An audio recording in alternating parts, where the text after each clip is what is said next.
Guys, welcome or welcome back to my YouTube channel. My name is Abby. If you're new here, hi, karibu sana. If you're already part of the family, thank you so much for always finding time to consume my content. If this is the first time interacting with my content, especially this new series of Information Friday, I'm calling it Info Friday.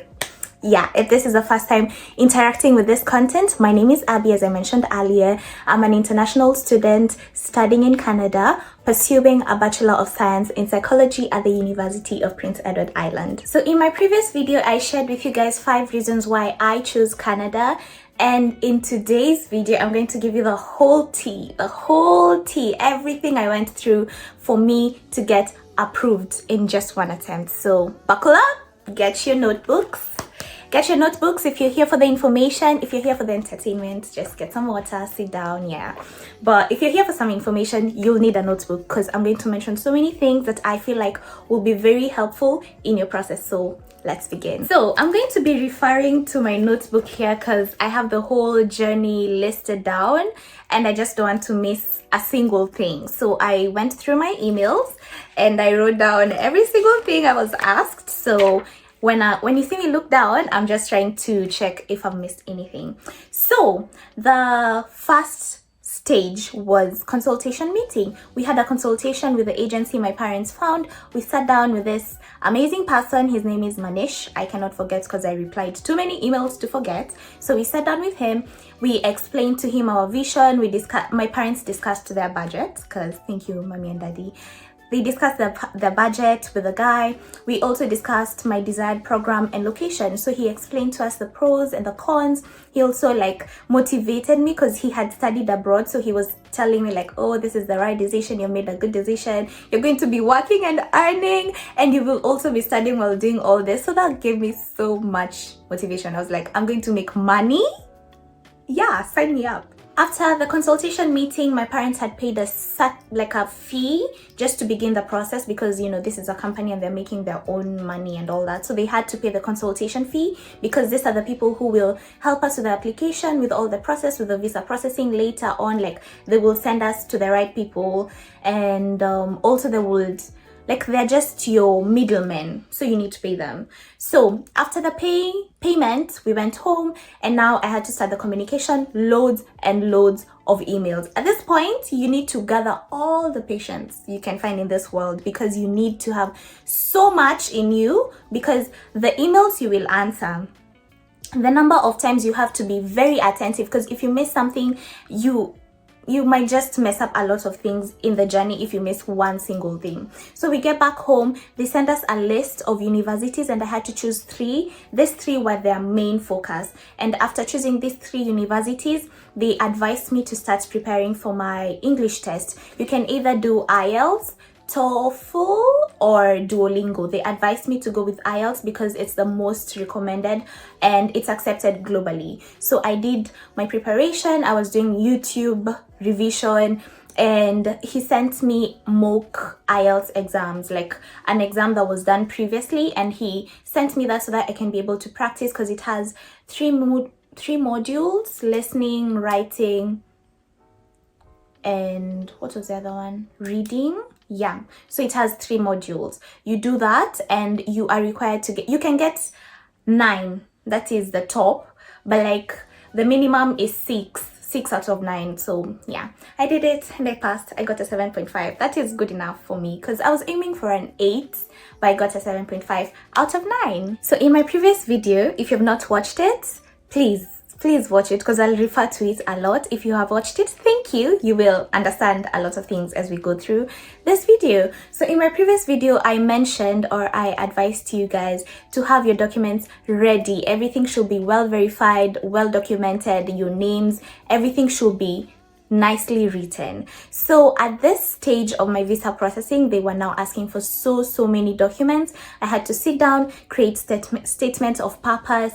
This is a letter just mentioning who you are, an introduction, why you want to study in Canada, and why you first they asked me why I want to study in Canada, then they asked me for another statement of purpose of why I wanted to do the nursing program. So after writing that, they also asked me for my transcripts and they asked for my parents bank statements. They also asked for my certifications, my high school certifications. They also asked for my primary school certification, like leaving certificates. They asked for my grades, all my grades from when I began high school. Jeez. I kind of regretted not working harder, because like they could see even the times where like I flopped. So guys, if you're in school, read your books, because I thought they will just, you know, like focus on the last year, like, because I worked hard in my last year. But like the previous, when I was in form 3, it wasn't that pretty. So after sending my verified documents, we started the application to different universities. While beginning this whole process, I was mainly just focusing on nursing. I wanted to be a nurse so that I can, you know, upgrade to medicine and then do cardiology later. Then I'm gonna tell you what happened. So we continued applying for nursing programs, in so many different places, everywhere, like day and night, nursing. I even like changed my, like, right when I was writing down my name in like my journals, it's RN Abby.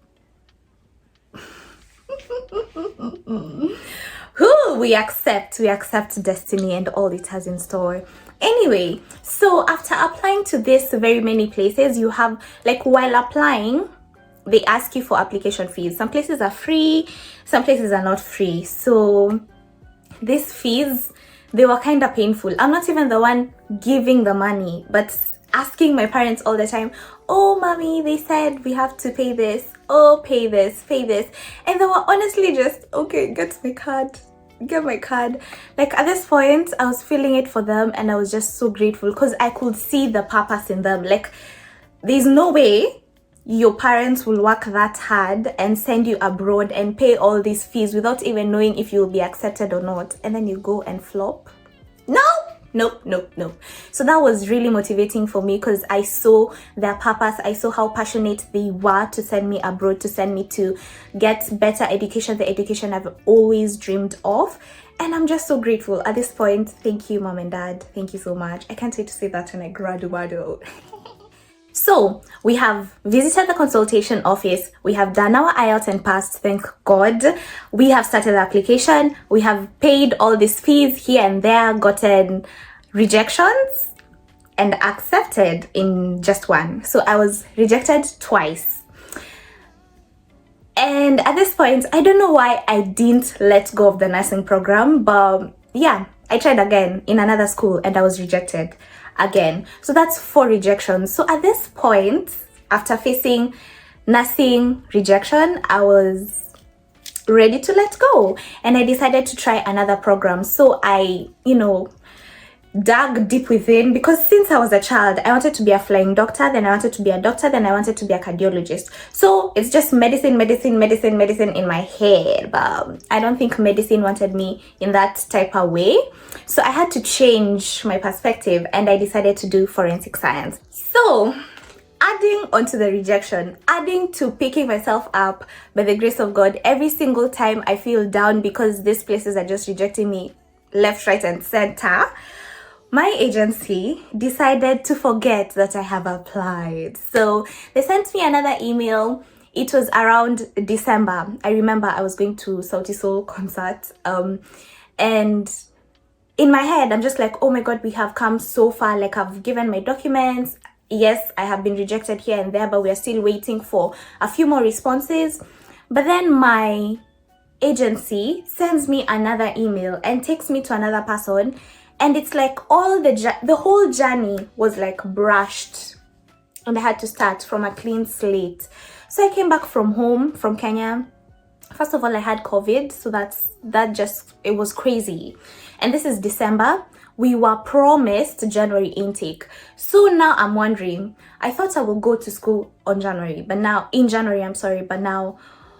I can't join school in January because we had to start the process, start emailing again, start sending the documentation because they asked for it. And since we paid them in the beginning, we can't just give up now. So anyway, I thank God for His grace, and I thank God for my parents just being there and supporting me.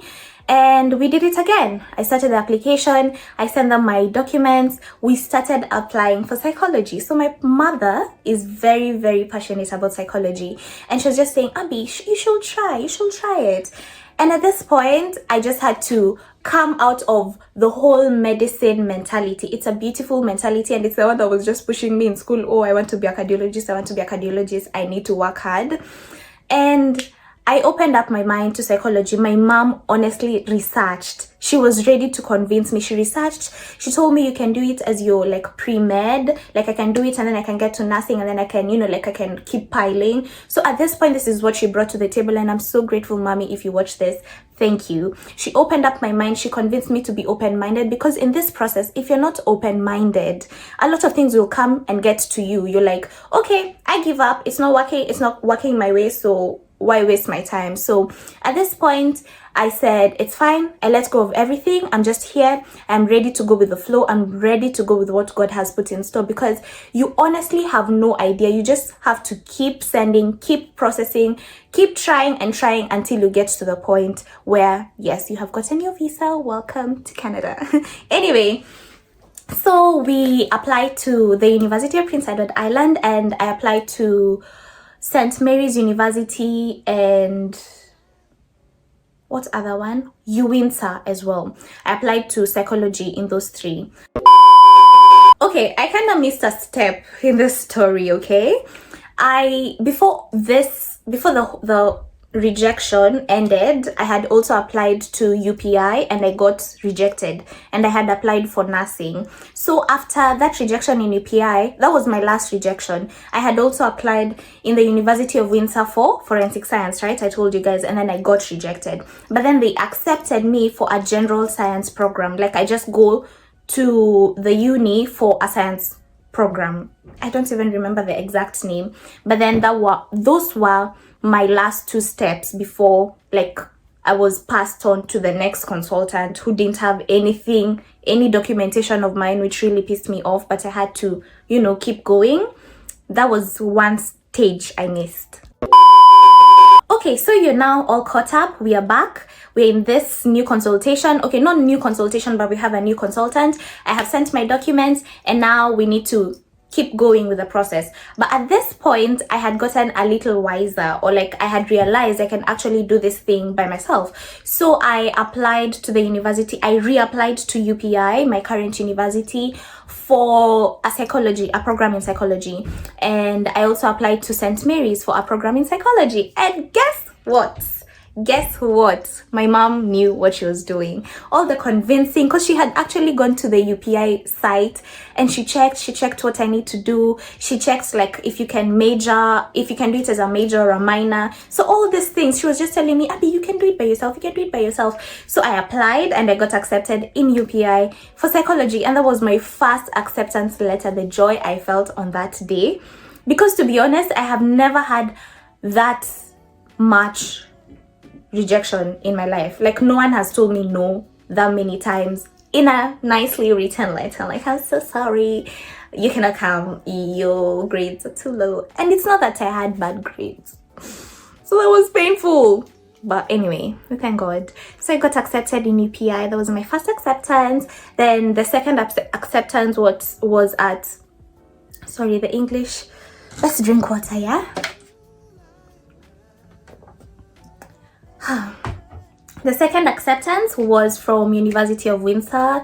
I got a general science program acceptance. And the third one was from St. Mary's in Nova Scotia. And I got a scholarship there. But then my mom was really passionate about UPI, and I just followed her instincts because mommy knows best. Yeah. So I followed her instincts. She loved UPI and she loved the location. She loved how the winters are not too harsh and everything. So she chose it for me, and I'm happy she did. Guys, I know I'm mentioning a lot of decisions being based on what my mom thinks or what she said or how she directed. It's because I was really at a bad place mentally. Like I was feeling so done with everything. So I'm just grateful that she was strong for me. She was able to make these decisions for me, because if it was left in my hands, probably I would have just, gone to the uni close to home or something. But she did not give up, to be honest. So I'm grateful that she made those decisions for me, even if I'm a big girl and I can do it. But we're grateful we have help. So we had finished the the application, and now it was time to start the student visa application. So I applied around May 24th of 2022. Yeah, I applied for the student visa application, and this was done through my agency. So I had finished the university application by myself, and then I told them, hey, I am a bit disappointed about what you guys put me through, but it's fine. We work together as a team, and I have brought, I have been accepted at UPI. Please, start the visa application for me from your side. And they did. I'm glad they did. They started the visa application, did it around May 24th. Waited, because the wait, you have to wait. You have to be patient, as I mentioned earlier. So we waited and waited. And around June, is it June or July? Wait, I wrote it down. June 24th. Around June 24th, I got a message. Okay, my parents got a message because they got a message that I have a biometrics appointment. And hope just started to shimmer like this. Hope, hope, hope, hope, hope, hope, hope. Hey, I've never been that hopeful. I was like, God, thank you, thank you, thank you. Because there's no way God has brought me through all those rejections. I got 3 acceptance back to back, and then I get a biometrics, and then he leaves me here. Like, what's the plan? He can't do that. He cannot do that. So like at this point, I was just so hopeful. I was like, I can finally see the lights. Like, it was such a dark tunnel. Thank God for light. I can see it at the end. So finally, on the, wait, let me check the date. Yeah, 10th of August. God did it. God did it. I still believe in God. Oh my goodness, guys, that was the happiest day in that, like in 2022. That was my happiest day. My dad had gone grocery shopping, like he went to pick up a few things, and then he got a call from the person who was in charge of my whole process, and then they were like, Mr. Lumumba, we have very good news. And he came jumping and ready to flip all of us, and it was just amazing. He delivered the news. We prayed, we thanked God. I cried a little, but I was mostly just shocked because the waiting from June, the whole of July, yeah, and then August, beginning of August, you're like, oh my God, please, please, please, like we need to get to school in September for the September intake. So that was just a lot of waiting, but I'm glad I waited, because the virtues I developed, the patience that was able to be I was able to develop during that time was just beyond me. And I'm just grateful because I count myself lucky. It's not that easy to get accepted on the first try, and it's just out of this world. I was just too happy. I can't even explain it in words because it's the most rewarding thing I've ever done. So before we end this video, I want to share with you guys a few things I learned through my journey, and a few virtues I was able to develop, and a few things that I feel like you need to develop mentally, especially. So kind of like psychological prep, because you need this for your journey. The first thing is trust in God. You can only trust in God, because no one else can help you through this process, because a lot of things, a lot of your virtues, a lot of your principles will be tested. But if you put your trust in God and just trust in his promises and what like he has good plans for you, so just trust in that. The second thing is you need to be very patient with everyone around you, because some people will get agitated. People will not deliver, paying someone and then they don't deliver according to the agreement you had, or you have so many emails. You have to be very patient. You have so many emails, so many documents, so many letters to write, you're always on the internet. You have to read for your IELTS. You have so many things to do. So develop patience. Another thing you need to do is to be very proud of every single achievement, whether it is an acceptance, whether it is the first move you have, the fact that you are bold enough to say, I want to start this process, which is not for the weak. You need to be very, very happy and very proud of every single achievement you make. Let me check the last one. Oh, I forgot. Be very open-minded. You remember my story, how I got rejected and rejected and rejected in all the nursing programs, but I got accepted in psychology, which I love and I'm currently enjoying. This is all because I was open-minded to the idea. I was ready to accept it, and it worked out in my favor. Thank you so much, guys, for watching this video. Thank you so much for watching this far. I hope it was useful. Please make sure you like, comment, share, and subscribe. Until next time, bye-bye. God bless you.